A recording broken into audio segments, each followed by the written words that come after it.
Welcome into Indiana Football in Review, Week 3, Indiana versus Louisville. I'm John Alden, alongside with me Dustin Schutte and former wide receiver Mitchell Paige. Man, two different halves. I know it's a cliche, and I even said this a million times yesterday after the game, that it was a tale of two halves. Louisville obviously jumped out to a 21-point lead that had a lot of Indiana fans wondering what the hell happened. And I was one of them. Dustin, you and Mitchell, I was messaging you while I was at the game in Indianapolis, and I was super pissed. I'm usually the kind of person who tries to stay fairly positive, and I did have a positive, I guess, outlook on how things could have progressed in the second half, which, in a way kind of ended up happening, but it was a weird first half. And then things got turned around all of a sudden, I guess, thanks to an onside kick and a recovery on Indiana's part. They were able to wake up, and they pretty much ruled that entire second half. And they had a chance to potentially tie or win the game on the goal line, but were stopped on fourth down. And we can get into that and your thoughts on that as well. But that's essentially what happened. And Mitchell, I'm sure you got plenty of thoughts. Dustin, I'm sure you got things to say, but where do we start? Dustin, what do you think? Well, I think the frustration set in the first half because you thought, by the way it looked, at least to me, I was probably the most negative out of us three watching that first half, because it felt like this was going to be a game where, we talked positively about Indiana after that week 1 loss to Ohio State. And then I'm sure I wasn't here last week for the Indiana State recap, but I'm sure you guys talked positively about that. And then it just felt like this is an Indiana team that they felt like they kind of gave up in the first half. It felt like a game, okay, they're going to get beat 42-7, and you're going to have no faith that they can beat anybody else on the schedule. But similarly to what they did at the end of that first half against Ohio State, where they thought, we have to make something happen, now's our chance to take a shot, I was impressed that Tom Allen came out and was like, look, if we don't make something happen on a special teams onside kick, if we don't make something happen, we might get beat 42-7 anyway. So what's the difference if they get the ball at the 25 or they get the ball at the 45, right? So I thought that was a great chance to take in that moment. They needed some sort of spark, needed some sort of life. Obviously, they got it. Had a chance to tie it at the end of the game. I think what we said coming into this season was, regardless of the wins and losses, and they need to be better in terms of that category. But one of the things we talked about at length was we wanted to see this team fight. And I don't think they had much fight in the first half, but in the second half, they definitely came out. They were a yard or two away from tying this game when they, after the first half, had no business of it. So I think that there are still some positives. There are a lot of negatives. But if you could have played that third quarter, even probably most of that fourth quarter, and put that in the first half, I think Indiana wins that game probably, maybe even by 2 touchdowns. They were the aggressor for the entire second half. Louisville didn't score a point the second half. Mitchell? Yeah, I got a lot. One of my favorite traditions, going on Twitter when Indiana, things aren't going their way and people are losing their mind. Sometimes I'm with them. Last year, a lot of times I was with them because we talk about the fight. It wasn't there. This week, I didn't think that was the case at all. You talk about tale of two halves. It was really a tale of two halves for the quarterback only. If you go back and watch the first half, the pick he threw, he's a little off target. He's got 3 or 4 other plays I can think of off the top of my head. Cam Camper, in particular, on a 30-yard throw, he is wide open, walks into the end zone, and he overthrows him. He had 3 or 4 incompletions that, if they're even half completions, that's a completely different game. When you miss a guy that's wide open like that, that's about as deflating as a holding penalty on offense. That's a drive killer. Everything works exactly how you wanted it to. You got the guys to move the way you wanted, and then you miss the throw. And unfortunately, that's what happens when you're a freshman. In a game like that, it's your first game where it's kind of an even competition, and I'll get into what I think if it was really even or not.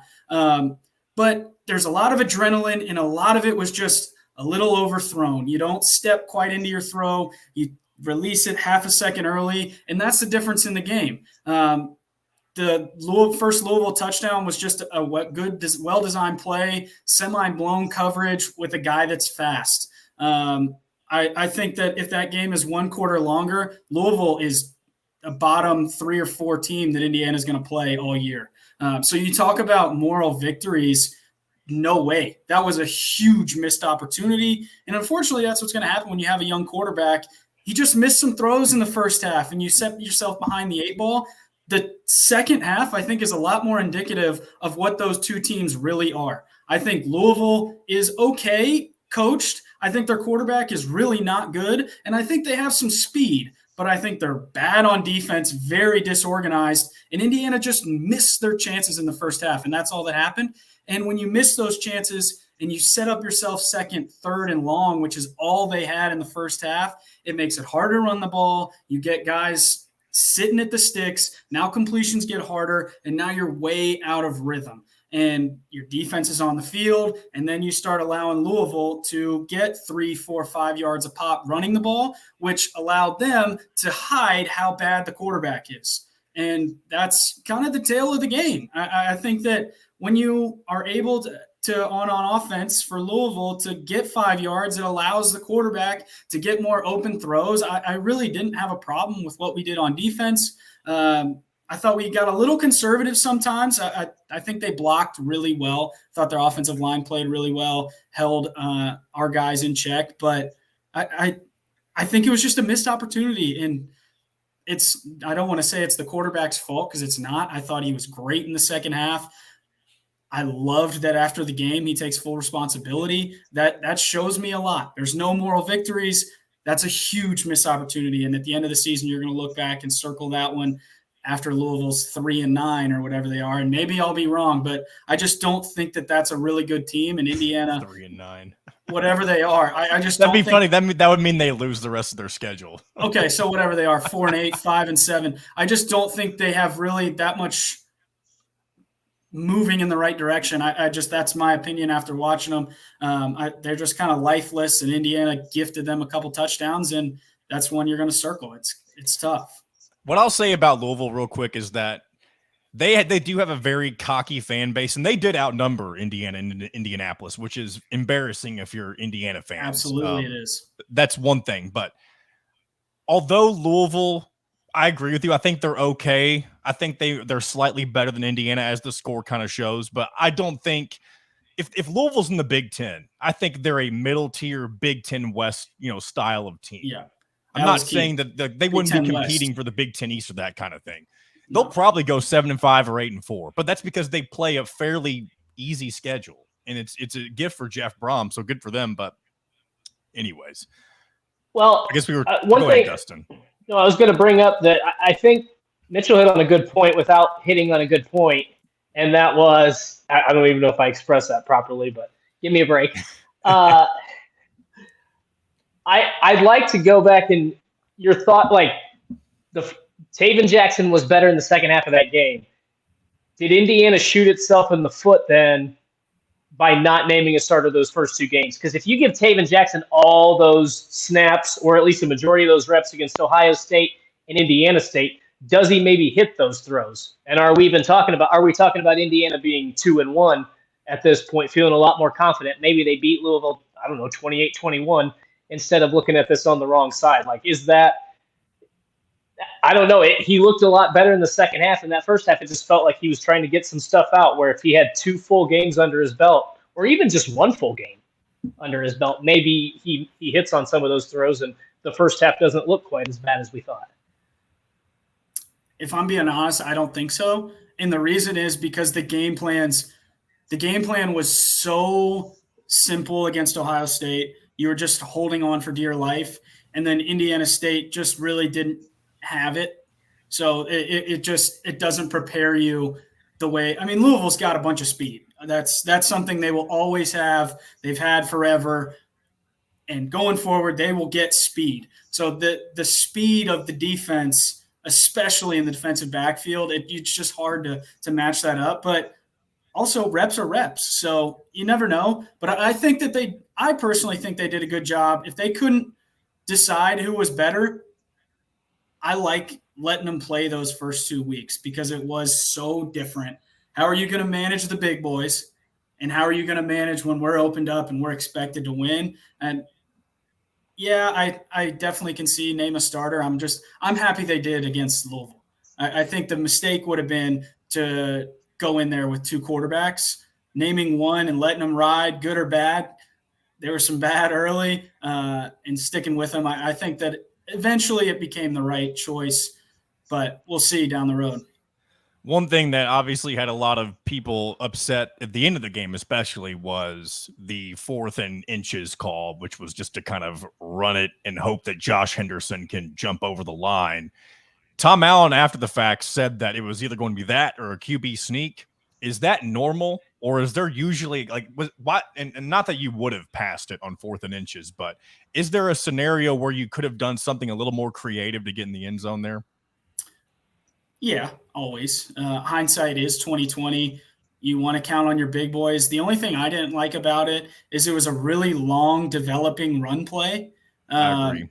If you're going to run the ball, put the running back at 4 yards and get him rolling, run him right up the middle. I just thought with that many bodies, it's hard to win every block, which is essentially what you have to do in that slow developing play. When I saw the way that he was going back to hand it off, I thought we were getting a rollout with a releasing tight end or somebody in the flat to give him a block or whatever it was. But I love the call personally. I think your running backs have been solid. I think Henderson is a guy that gets you 3 or 4 when there's not 3 or 4 to get. I do wish it would have been a little harder hitting, but they're on scholarship too. So they make plays. It's a bang, bang kind of deal. And we didn't make the blocks we needed to, but I didn't hate it, truthfully. And at some point, to like when you watch a football game, there are times throughout the season or game or whatever when you look and you think that's a bad play call. Like it's obvious. But also in that situation with Indiana Louisville at that point in the game, you're damned if you do, damned if you don't. Because let's just go under the impression that Indiana doesn't get it no matter what, right? So let's say they try to run some sort of trick play or pass play.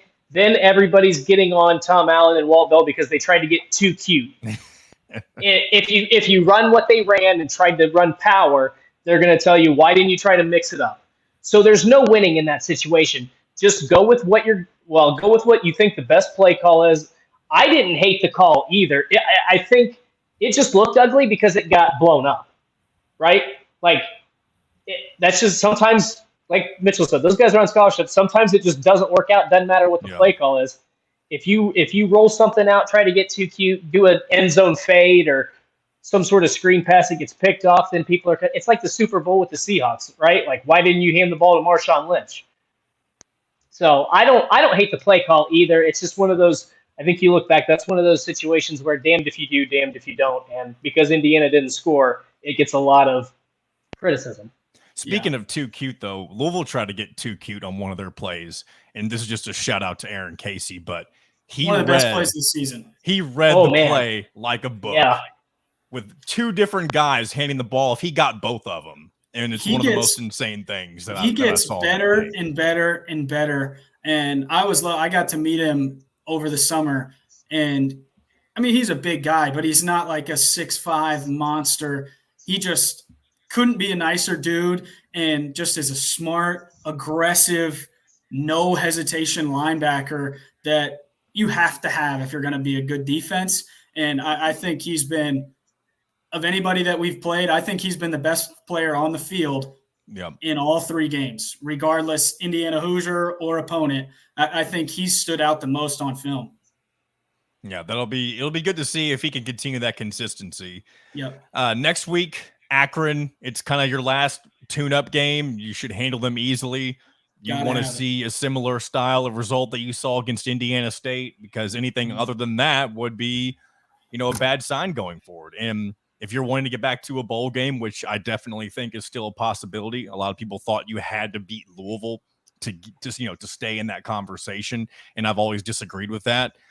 To me, and I may have said this on here before, I know I've said it on other shows, minus the Ohio State, Michigan, and Penn State games, all the rest of your schedule should be considered a winnable game. You've dropped one of those so far. So in my opinion, your peak is still 8. Do I think Indiana's going to hit 8? I don't know. Maybe they'll reach that kind of potential. But you still have plenty of opportunities on this schedule to get back to that postseason, and you've got to continue to look good. And that starts with Akron, obviously, next week. Well, look, this might be this sounds crazy, and I don't want to jump too far ahead, but Indiana might have the easiest November it's had that I can remember. Ever. They play Wisconsin, which they have not looked good. Mm-hmm. They play Illinois, which their defense is terrible. Michigan State was a cluster you-know-what against Washington. They got destroyed by Washington. And Purdue can't take care of the football. So that's like they could legitimately win all 4 of those games. I don't know that they will, but I don't look at that. I don't see a team that they don't match up well against. And here's the other point I wanted to hit on, because I feel like Mitchell's an offensive guy, obviously, so I feel like we talk about the offense a lot. This team has allowed 23 points to Ohio State, 21 points to Louisville. And remind me, the Indiana State was a defensive touchdown, wasn't it? Yes, it was a fumble recovery. The defense shut them out. So you're talking about an Ohio State team that just put up 63 points with the new clock rules again, and I don't care who that's against. 63 points is a lot of points. You held them to 23. You held Louisville and Jeff Brom, who's known for scoring points, to 21. So nobody has scored. You haven't given up 4 touchdowns in a game this season. The one thing I would caution against, though, is this offense. The one thing I did think they did a good job of, and I mentioned this earlier in the season, the offense has to be able to stay on the field, even if that doesn't result in points. Get 30 yards, take 5 minutes off the clock, run the ball, give your defense some rest. Obviously, at some point, they've got to start scoring more points to win some of these games. But even if Indiana has productive drives where they're not scoring and can flip the field, give their defense a break, then this defense can hold up. They just can't have those constant 3-and-outs like we've seen the past 2 seasons. Otherwise, if this defense does wear down, that's where I start to get concerned about what this team can look like at the end of the year. Yeah, nothing epitomizes that more than the 2 halves versus Louisville. Indiana's offense gets stale, gets some 3-and-outs, gets some 3rd and longs, and then all of a sudden Louisville's getting 4, 5, 6 yards a carry, and Indiana's just wearing down, and that's why it looks like we're going to get blitzed. Get them a break. Offense starts to gain some momentum, and if they didn't score 1 million points, they only scored 14 points. But you're able to get your defense a little bit of a breather, just like you said. And when they're rested and they can attack, they're as good as anybody. I've really enjoyed them. They're going to keep the Hoosiers in a lot of games. I don't want to say all games, but you talk about November, all 4 of those, absolutely. Maryland and Rutgers, typically ones you circle, but they've looked really good. We're going to need some defense against those guys. It feels good to have a defense that you can rely on if you give them a chance. And I think that's what the Hoosiers have. They've got good players that play together and they play fast. I think Magnum Farrar, the safety, has been awesome and just a really good compliment to Aaron Casey in the middle. And I think you're spot on, Dustin. If the offense can just stay on the field, split possession, Indiana's going to be in every single game for the rest of the year. Yep. And it's we'll have to see how things play out. And obviously we mentioned earlier Akron's next week, and we'll be back to react to that. And then it's conference play from here on out. And you already mentioned that Maryland game. In my opinion, Maryland is the toughest opponent that's not Michigan or Penn State left on the schedule. And they're not in that same category, but they're the toughest of the winnable games, in my opinion, at least at this point in time. We'll have to wait and see. And they're likely going to come into Indiana undefeated. They play, I wish I saw it on the schedule earlier. I can't remember who they play this coming week, but it's not anybody who should give them any trouble. But yeah, I do want to say one thing on Maryland. Sure. The scariest thing about them is they were kind of playing patty cake with Virginia for 2.5 quarters. And then it was a boat race. It was 14-14, and then I looked back and it was 42-14, and I wasn't away for that long. So we talk about defense. They're explosive. So we need some good momentum this week against Akron to set us up. Well, there you go. That'll do it. Thanks for listening to excuse me, I almost said the name of the old podcast, This Week in Indiana Football. This has been Indiana Football in Review on Hoosier Illustrated.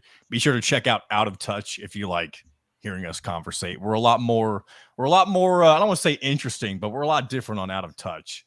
We talk about some interesting things. So if you want to hear more of that, check that out on Spotify or YouTube. And until then, we'll talk to you next week.